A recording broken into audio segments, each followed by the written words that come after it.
Today, I'm joined by the wonderful Melise, an all-around awesome human being whose energy is just as inspiring as her journey. She's a talented actor and a certified health coach. Melise, welcome to the podcast. I was doing this funny thing with ChatGPT where you can do different prompts. You can say, based off my birth date, what's my ideal career? And it literally just said, podcast host about connection. And I'm like, stop it. It gave me 3 options, paths that would be aligned with the type of person that I am based off my birth date and, everything. I'm going to actually read it because it's ridiculous. Sorry, I'm a bit like, what the fuck? Life blueprint analysis. Okay, number 1 is the healing communicator, guiding others through story, language, and truth. Fulfilling roles could include podcast host or author in the wellness mental health space. Stop. I'm telling you, AI is going to take over everything. The need for authentic human content or conversation or thought, that will become stronger because of AI, exactly because of it. That's my concern with obviously being an actor, right? You don't want to lose story. Story is so important, telling story, human connection, because you can't fake that. You can't get AI to do it because it doesn't feel real. I mean, it's going to get better, of course, like anything, any technology, but it doesn't feel authentic. And that is my concern. I hope that as human beings, we're not so much invested in content, consume, because that's my worry. That's where we're going down, is consumerism. We're not going to need actors. We're not going to need scripts. You're going to have AI do everything. And that's what I'm scared of. I hope that's not the case, but I think it will take over a lot of the stuff. Let it take over the mundane. Like, do you know what I mean? But let it not take over the art. I actually saw on Instagram the other day, there was an influencer, a beauty influencer, and she was like, literally, this company used my likeness and they took me to promote their brand, their whatever it was, and she is suing them now because she's like, I did not allow you to do that. And now you're selling products off me. My fan base is believing it. And she's like, it's just not on. That's just very interesting. When you get like job offers for modeling or with commercial usage, sometimes it says within this term for any other videos as well with AI. So for 5 years, they can recreate videos of your face, any kind of videos. Wait. So they're putting this in contracts now? Yeah. I'm kind of thinking there's absolutely no way to avoid your face being on the AI database or whatever it is. It's probably there already. But that's why I haven't added a photo of myself or anything. Wait, where haven't you added a photo? No. But do you know how all these people are adding like to ChatGPT, like, oh, recreate my photo and make it like cartoon or whatever? They've probably definitely had my photo because my Instagram is all open and it's all over there. They have my data. They have everything. That I'm like, no, that stops there. Oh, it's scary. It's how much is out there. It's absolutely terrifying. It's so scary, my love. It is so, so scary. It's just like the things that go through my head because I got nothing else better to do but think about my wedding. Oh, you remember that guy that I was seeing? Well, I'm not seeing him. What happened? He's very emotionally unavailable. Honestly, this is why I hated dating in London. Not in London, I just hated dating. Like, I hated dating. But the problem is you have these apps, right? You have these apps and then people, it's like swipe. I can have whoever I want, whenever I want. The world is my oyster. I tend to attract a very specific type of person. People who need healing because I'm a natural healer. Yeah, okay. I would be like the village healer woman back in the cave times. And all the emotionally unavailable people would come to me to be healed. But the only problem with that is that other people can't heal you for you. You need to do that yourself. 100%. Oh, it's so funny we're talking about this because one of my girlfriends, she's a health coach, but she's like she's moving into more of like the love coaching space, Amy. She's been posting all these like people sending in like red flag or green flag. And then she's been explaining like all the red flags and all the green flags and like what her opinion is of it and the reasons why behind. It's just so interesting.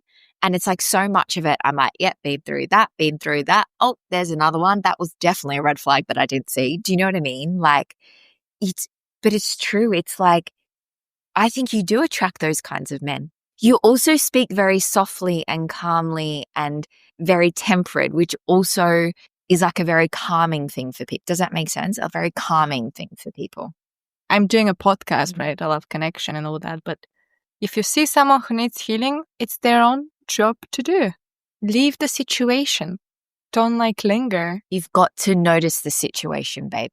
That's the thing. You've got to note. Like, there's been so many times that I didn't even notice what was happening. And then afterwards I was like, oh yeah, I just attracted like men that just were unavailable. They were like, oh, great, had you once, wonderful, move on. Like, do you know what I mean? I am very, like, we're both actors, right? Very emotionally just there, hard on our sleeve. You know those memes? This is what I'm accounting. Yeah. You know those memes of like, he's the one. And then there's that thing of like them in the rapids and they're.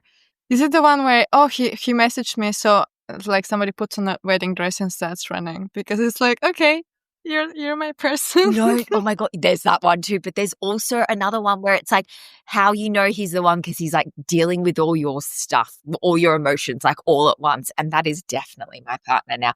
Like, you haven't seen, oh my God, I've got to send you that. He's like on the rapids. It's so good.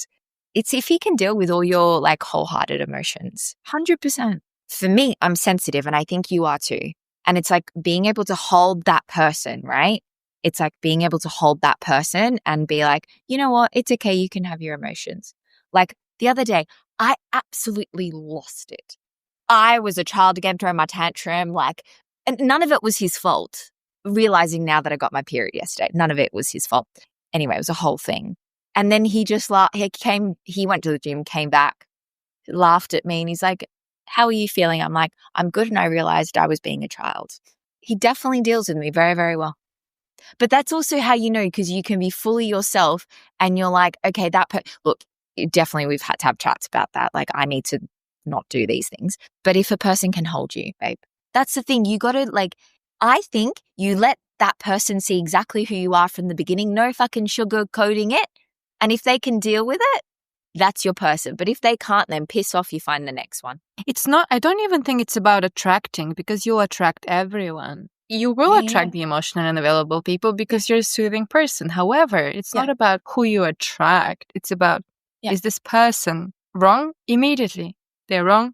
I don't stay here. You'll attract everyone else too. It's not, why do you attract these people? Well, they go towards soothing, calming, healing people. So it's not about that.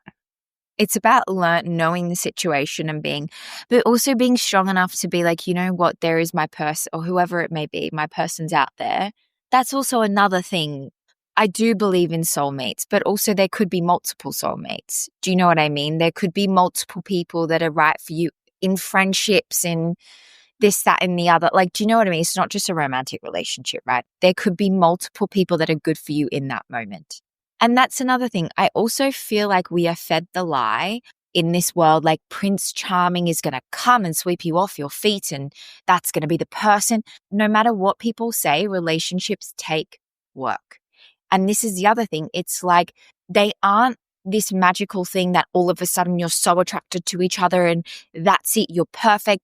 No, because even if you are good for each other and even if you are right and it's meant to be and all those things, if you two aren't bringing out your shit and trying to heal it, then that also may not be the right person, because that person needs to challenge you. That person needs to challenge all your belief. Like, do you know what I mean? All those things are like your childhood traumas, everything like that. If that shit is not coming out of you, then I also question if that person's, because like my partner, oh my God, have I had to learn a lot of stuff. Like learn, because he has challenged. When I say challenge, this could be taken in the wrong way, but he has really, really made me look at myself in so many ways, in ways that I'm like, okay, I need to look at this and I need to heal that, because I can't be doing this. You know, I can trust him. Nothing's going to happen. So this is the time that I should look at myself and really heal myself, because I have someone there who sits there and loves me and supports me, but also pushes me to the point where it's like, he does challenge me. He does go like, hey, with your acting, let's find something else that makes you happy. Like, what else? Because I need to be challenged that way. I need to be pushed that way. I need to be pushed to better myself, to better everything I do. You know, I know he'll be there no matter what, but he also is like, and I would like to think I do that with him, maybe a bit too much, you know, be better, be better, be better. But you know what I mean, in that terms of like having to just really look at ourselves and, you know, not do the things we've done in the past, if that makes sense. I saw this thing yesterday where a woman said, I used to attract the same people, obviously, because we all do until we change something. And then I had this 5-year period where I was healing myself and working on myself and becoming happy being single, which is something I only realized recently. When people say, be happy single, I'm like, I want to be with someone. And then I was like, oh, I'm actually happy single now. Oh, what happened? And then she said, but I realized after that there's a little bit of healing, like you say, that you can only do in a healthy relationship. And you can't do that by yourself. I also would like to challenge the people that say you need to heal yourself until you can call in the right partner. I don't think so. Like you said, I think there is only an amount of healing that you can do. No one's perfect. Do you know what I mean? Like no one is the perfect human being. You make mistakes. As long as you continuously don't make those mistakes when you were aware of it, that's the thing. That's what I say. As long as you don't continually make those mistakes, you know, and these are like, we're not talking about adultery and stuff like that, because that's another whole thing that I have very strong opinions, adultery and all that sort of stuff. That for me is a big no-no. And if you do it once, because you should know better, I'm sorry, but that is like, you can't just tell me you fucked up once and I'm so sorry, you did that for a reason. That is a very strong opinion, and a lot of people probably may not agree with me on that, but that is because in my life I have seen that destroy people and destroy families. Do you know what I mean? Like that I've seen the bad side of, and adultery for me is unacceptable. Sorry, we're going into another whole thing, but yeah. I need to feel like I'm the one, and that will kind of mess up with me. So I don't think I can move past something like that. As a woman, it really affects your confidence. Sorry, if you go, I was so drunk, I was so this, that. Nah, you should know better. Like, do you know what I mean? Know better, like done, goodbye, out. I tend to have a very anxious, when my partner goes out, I tend to get quite anxious. But that is because that is definitely my stuff, you know, and being aware of that, I cannot make those mistakes again. And I have to be very open with my partner and be like, okay, these are the reasons. This is what I'm going to put in place for me not to do this, because it's unfair to you. It's unfair to me. Like, you know, you can't go out and, you know, enjoy that, because in my past relationships, I've had partners that go out and, you know, say to me, I almost kissed someone. To be honest, I think they did make it. Do you know what I mean? Something definitely happened. You can't bullshit me like that. But I think that made him feel a little bit less guilty. But I didn't walk away from that relationship, and I should have. And that was my first relationship. And I was so besotted by this person. I was so in love with this person, but it's a different kind of love. Like I can't explain. I don't even think it was love. I think it was infatuation and this idea of a Prince Charming, because Prince Charming, I thought would come and save me and save all my problems. Me too. That's the past, right? My first relationship was so toxic. It's unbelievable. We were different people back then. I was in a state in my early 20s and my mid 20s. I was just, I was so. I'm like, so was I. I know, and there's no point being like, oh, I wish it was different and I was self-aware when I was 19. Like, no, that's a different lifetime. We were whatever we were, and now we're the people we are because of that. Let's give grace. 100%. That's another thing. It's right. Grace. I don't give myself grace very much. Like even in tennis, I'm learning how to play tennis, and I know donut, like honestly, that's a whole nother thing. If I was a professional tennis player, I would be that tennis player that got so angry on the court that'd be smashing that would be me. You learn so many life lessons in tennis. So I'm playing tennis, trying to learn how to play tennis. I get so frustrated with myself that I need to do better. I need to push harder. I need to be the best. But then that stops me from actually going for things in life, because if I'm not the best and if I'm not good enough, then what is the point? I literally scare myself out of so many things. Also, I've learned calm, take your time, breathe is another thing. So that is like a metaphor for my life. And like chill and relax, Melise. Chill, relax. I spend way too much energy overthinking, over like analyzing things. It's also because I will give myself, I'm very good at reading people. I'm so fucking good at reading people. And that is also to my detriment though, because I will overthink. What was your childhood like? For me, this comes from childhood, having to read the room when I was little. Now I can read the room because at the time it wouldn't be good if I couldn't read the room. So like my mom would lash out at me. 100%. Ideally, I would not be in the room when she would do that. 100%. It's because I had to read the room. Like I had to. And I was also, I don't know if this is the Turkish in me and like I don't know if it's a very cultural thing as well. It's like sit back and just watch people. Let them show you who they are first. But I've also had to learn that too with modeling and in life in general, growing up, being in London traveling and working by myself from the age of 15. And 15, I left school to travel internationally. So my first trip was New Zealand by myself. And then my second trip was London by myself at 16. I think that's also shaped me in who I am, as in I do really like my alone time. I need my alone time. I'm very out there, bubbly, all those things, but I am also very much an introvert. I think we're the same person in that.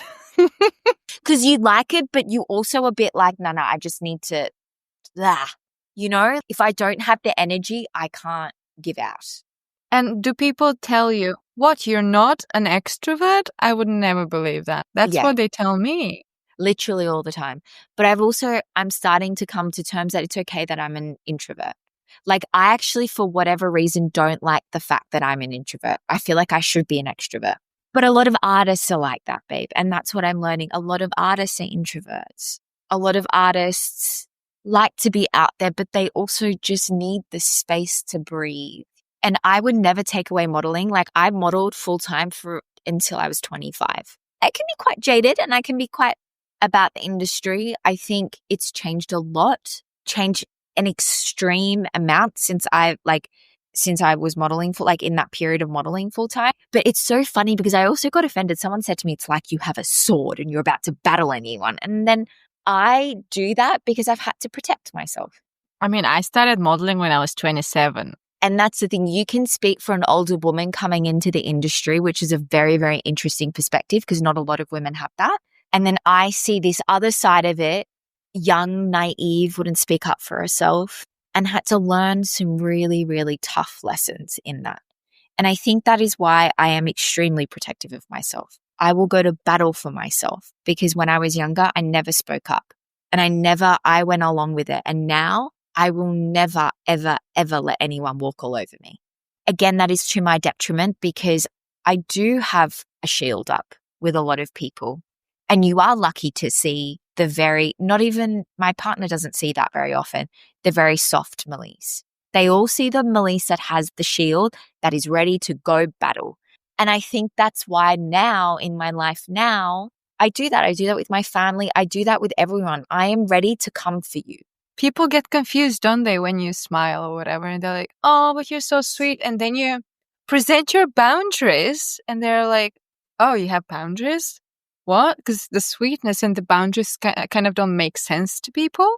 Oh, no boundaries. Again, this is where my detriment is, to my detriment. And I do this because someone crosses a boundary once. You're done. Goodbye. A close person crossed a boundary for me. That was like, okay, you've shown me who you are. I don't need to see that again. I will give you face value now. I don't give people second chances. And sometimes that is to my detriment. I don't need you to cross a boundary again because you actually poked the bit of me that I even told you about, that I was very open with you and you've used that against me. I don't need to see that again. That is, I think, sometimes to my detriment. Maybe you're right. Maybe it is from self-preservation, but also I feel like it also comes from, because I'm the same, from being critical. Because I'm the same, because I'm a Virgo. And I'm a Sagittarian, babe. There is fire. There is fire there and it's ready to come out. It's like, what do you mean? Like, there's this thing about people as well. If the reason why this happens is that if somebody does something like that and I don't maybe I don't exactly know where it's coming from, if it's coming from a good or a bad place. If I don't know, then I don't trust this person. Like, I need the explanation for everything. Oh my God, yes. You know what, my love? I don't think it's a bad thing that you don't trust everyone because I've been burnt by trusting people being too trusting. And that's also probably why I don't trust anyone now. Zero trust. It's funny that because I say all these things and yes, I need to know the person before I trust them and like I can read people very well, but at the same time, there are people that still confuse you and mask their intentions. If you think you can read people or you can read people, then it gets even more confusing when suddenly this person is like, oh, this is not the person who they present themselves to be. I've noticed this. They will always show a little bit about themselves, and you will always have an initial feeling about someone. Always. And that initial feeling is usually correct. Usually, not all the time, usually correct. And then later down the line, it might be a couple of years, whatever, of knowing this person. And then I'm like, there it was. I was like, oh my God, I was right. Do you know what? And there will be little things on the way. But you always listen to what people say, what people do. But do you know what I mean? There'll always be like how people talk about other people. You know what? Oh my God, my facialist. I love this woman. She's the most brilliant. Oh my God, my facialist. I love her. I wish she was here in the Southern Hemisphere with me. This woman is the most incredible woman. I love her to bits. Her thing for skin is like hail to the gods, but just her as a human being, she's incredible. But she always said, like, she always says to me, she's like, when people show you trust them, when people, and she always says this to me for whatever reason, I haven't ever, she goes, Melise, remember when people show you their colors, trust them. Trust them. Even if it's one thing, she's like, trust them, you know, and that for whatever reason sticks with me. It's true. And the human race is selfish and we only think about ourselves. Like if we're honest.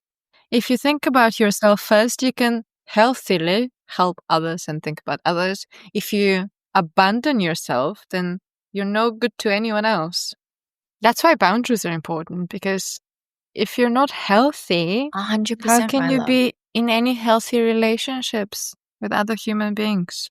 And it's not to say that people won't challenge you, people won't push your buttons, people won't, like, of course. I think you need to be open to healing yourself and you need to be open to looking at yourself. My therapist does say, she's like, you don't always need to question why you do certain things, Melise. Sometimes you just do them, but it's always good to just kind of look at it and be aware of it. Like, I'm like, why do I do this? I don't understand. Like, I hate this. Why do I do this? I don't understand. Why? I question everything. Why? But it's also like sometimes there just isn't a reason why, and going back is also not the healthiest thing. Do you know what I mean? Like, we don't constantly need to be going, why this? And I need to figure this out, because that just also just drags you the fuck down. Oh, I get so jealous of people who have no chatter in their brain. Oh, what do you mean there's nothing there? Me too. I wish I didn't overthink. There's nothing here. What do you mean? Sometimes you ask someone, what are you thinking? And they're like, nothing. I'm like, what do you mean, nothing? Literally, when we go to bed, my partner goes to bed in like 2 seconds. 2 minutes, 2 minutes flat, 2 minutes flat. I am lying there thinking about our wedding, thinking about what I did 5 years ago in that moment that I talked to this person, and literally he's asleep. And I'm like, what goes through your head? He's like, oh, not much. Nothing. I wish I could, but I don't know how that works because there's something constantly going on in my brain. I don't remember a time in my life when there was nothing. Going to kindergarten, I remember not being able to sleep because I had all these ominous thoughts about like really like dark things. It wasn't about other people. It was just about me. Isn't that interesting that your mind would go like there? Do you know what I mean? Know. I think it's because of sensitivities. I think some people are just extremely sensitive. You know, I don't think it's a bad thing, but we're made to feel like it's a bad thing. You know, because the world isn't built for sensitive people. You have to be quite robotic. The societal do as you're told. Even at school, maybe it was always like, oh, I have a thought. Oh, no, you're not allowed to have thoughts. This is like the textbook. This is the only thing that matters. Even writing essays in class was like, oh, but I have a thought. Oh, no. What do you mean thoughts? The only subject I liked was psychology because that's the only subject where I was allowed to think outside of what the teacher would allow us to think. I think we need art because I think art teaches people to be not soft, to be humans, have emotions and not be so like logical. I mean, look, my partner, he is very much logic, all logic. That's just how he's built. It's usually how men are built, very logic. We obviously need those people. We also need to be teaching our children and then they have a choice, but we also need to be teaching our children art, but art in like dance, art in this and art in that, because that is teaching creative thinking, and that in turn is bringing out emotion and softness and empathy and all that sort of stuff. But it's not valued in society. And I can see why education in Bulgaria was like that, because it was post-socialism. So it hadn't changed from that system. I felt like I was unintelligent because I had to study harder to be academically good, because my strength is not in academics. You think you're less than others. But I always thought I was really stupid. Like, I've always thought that.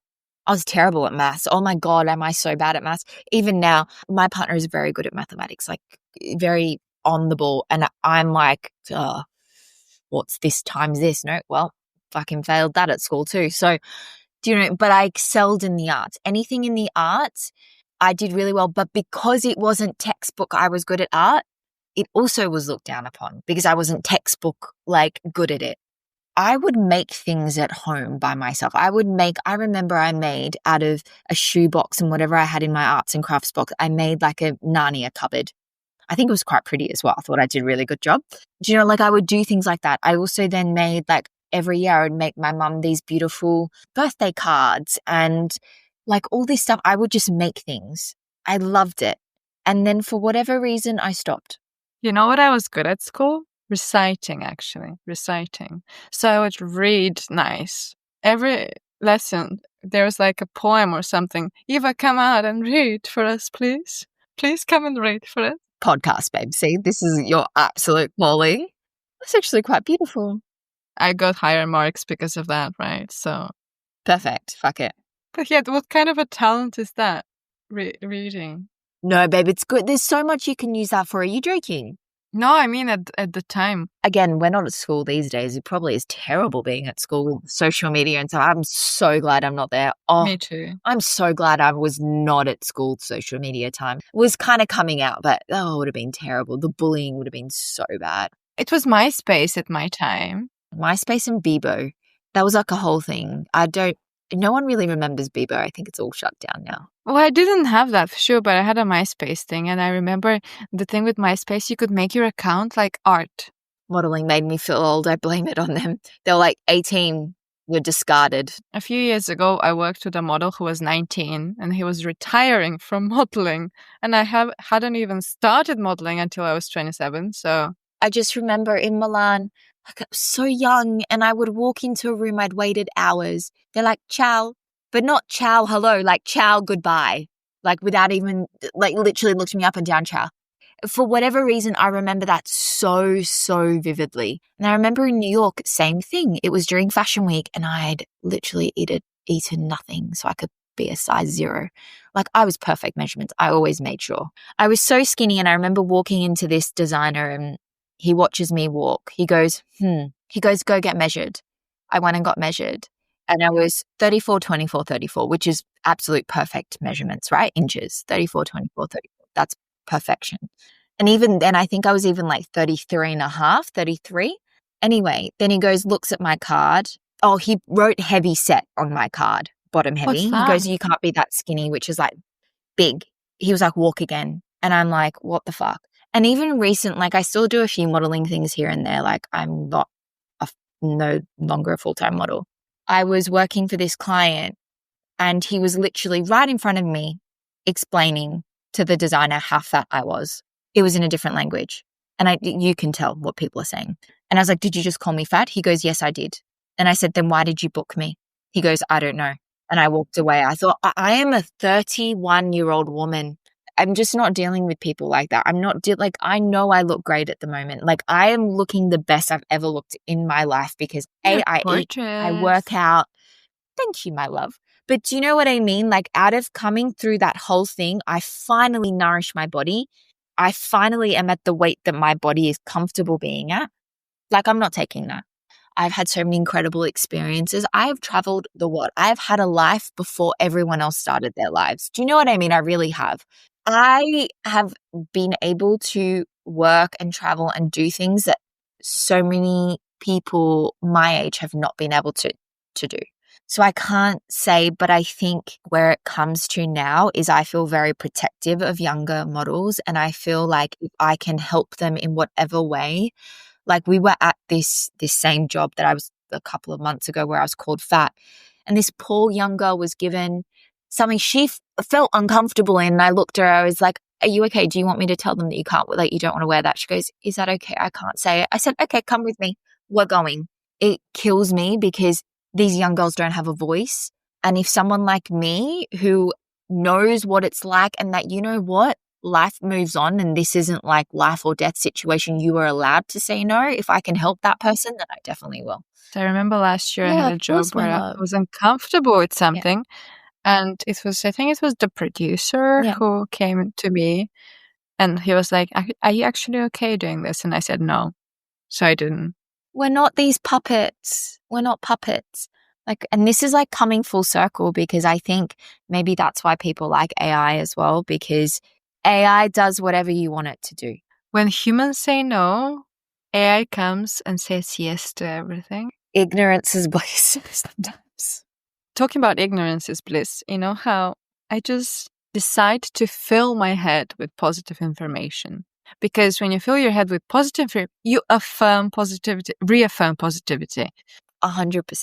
But 100%. I've got this app now that I'm trialing out. I don't know what it's called, but it's like it blocks my Instagram, Facebook, and it's quite frustrating that I can't get, but it just will not let you into Instagram. But see, I do 7 a.m. to 1 p.m. and then I'm able to go on Instagram.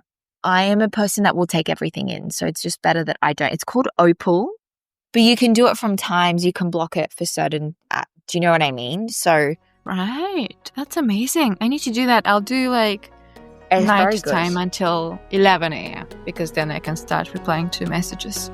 That's what I mean. So it's like quite good. It's good for me. I need it. Like I need to just block all the noise out.